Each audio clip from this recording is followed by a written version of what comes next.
How to fix Instagram can't follow on Android or iOS phone. Hello guys, in today's video I'm gonna show you how to fix this problem easy and quick. First then just go to settings and then scroll down until you find here battery. Now make sure performance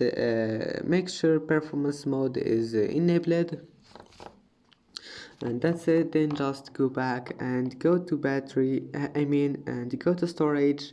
Now make sure you have enough space, and then just clean some space here, junk files or something like that. And if that doesn't fix your problem, go to Play Store or App Store, make sure your Instagram is updated. And that's it. Then just restart your phone and try again. I hope that can fix your problem.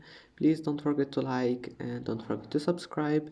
If that doesn't fix it, then just uninstall your Instagram and install it again. Don't forget to like, and see you in the next video.